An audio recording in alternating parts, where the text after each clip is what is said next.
All right. How's everybody doing today? As you can see in the thumbnail, today we're going to be talking about something that took place in our city in 2014 as a story about a sad event that shooting that took place at the Vons shopping center on it was around 7 8 o'clock at night. It was 2014 July 30th around summertime. But before we get into the story real quick, I want you to remember, like, subscribe, leave a comment. And I just want to say thank you to all my subscribers. We hit the first goal, and that was the first goal, was to reach 500. Now we're going to go to 1,000. Then we're going to keep going and going. But I just want to say thank you for all my subscribers. Don't forget, my name is Agner Medrano. This is Off the Block podcast. And I just want to say thank you to all the ones that support me and then back us up in this YouTube channel. But I just wanted to just be a light out there. But today I want to talk about a certain event that took place in our city, in our community. And I always feel like, even this weekend, I'm working with the family of another one that lost their loved one due to gang violence. Our communities, they go through those things. But real quick, I want to talk about the story. In 2014, we had a shooting at the Vons shopping center at 8 o'clock, around 8 o'clock in the afternoon. What happened was two gangs, they came together, they met each other in the parking lot. It happened that this young man by the name of Hector Ortiz, also Eric Nieto, and also it was Omar Magadan. There were West Side gang members met on 8th that day. They went to Vons to get some money out of the ATM. This is what the script tells us. And as they went, got the money, they were going to get some beers and all that.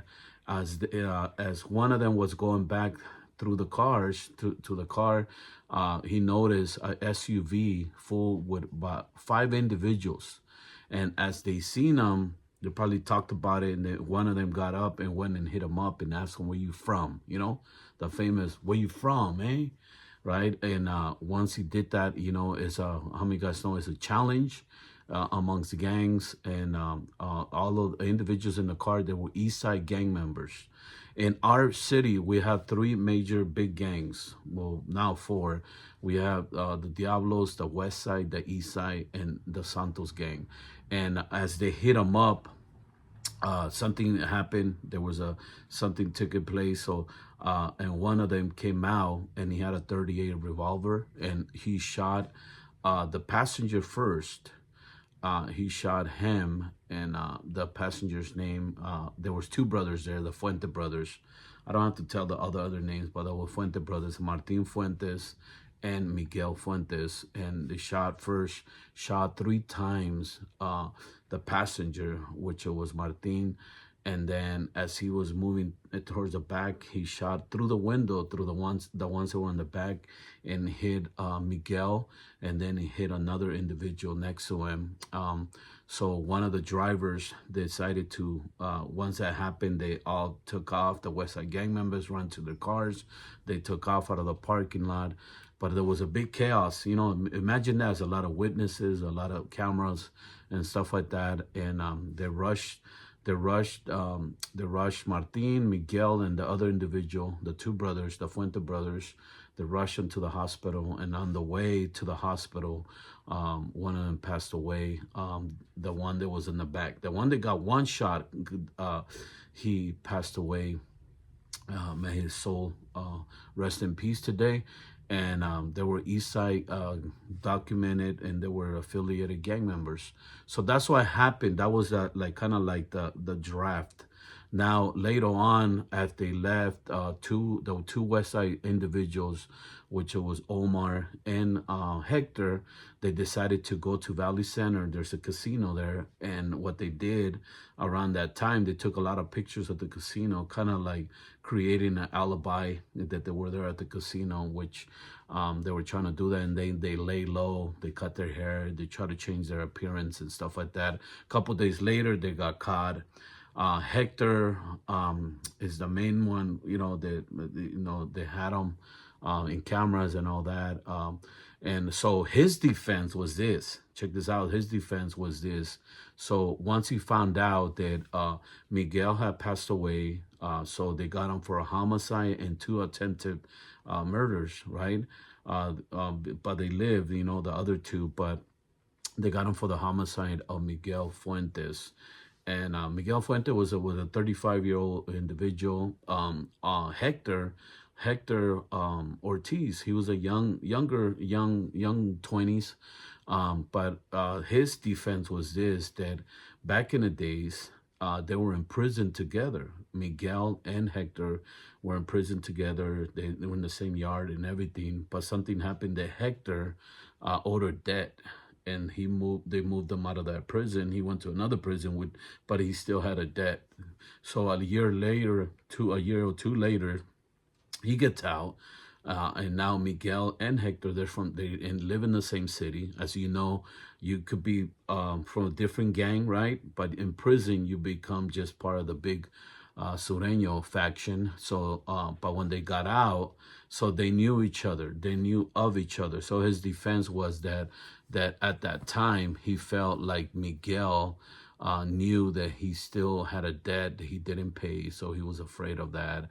So that was his defense, saying that he was afraid of that. So we don't know exactly, what took place, but the camera show everything, all the action. To me, it was a day that, it's a sad day for our community, because that's what gangs do. In the Vons shopping center at 8 o'clock at night, imagine that. Families are shopping, things are happening and stuff like that, and there's a shooting in the parking lot. And the thing is that where the Vons is at, that's West Side gang territory. So probably this West Side gang members didn't expect somebody from a rivals that will be at their Vons, at their area. So they were probably, saying, yeah, they shouldn't be here. They're not supposed to be here. So let's take care of them. So, but that's kind of like what took place that day. Sad to say, Hector Ortiz, he got sentenced to 24 years. And I'm not sure what the other ones got, but that's about Hector. Hector was a shooter. I believe he shot Miguel, killed him with one shot. Martin got shot a few times, but he lived. And then there was another individual that got shot and lived. But that's a like, life, stories that we hear about our community. I have another one that I'm working on. It just happened this last weekend in our community. But that's what is important. I just want to tell you this. It's important that we are aware of our surroundings. Keep your kids close, keep your family close, because there's wars out there, there's things that are happening, and sometimes we got to be able to be aware of our surroundings, stay safe, and most of all, love your family, keep your family close. So, but I just wanted to share this story, the life that we lost. May their soul rest in peace. And we let's pray for our community. Let's continue to be champions in our cities and our communities. Let's make a difference. Don't forget, that's my story. I just wanted to share that quick, short story, but that's my story for the day today. I just want to say thank you. Get on the podcast and thank all my subscribers, all my supporters, all my haters. I'm praying for you. That's all I could do.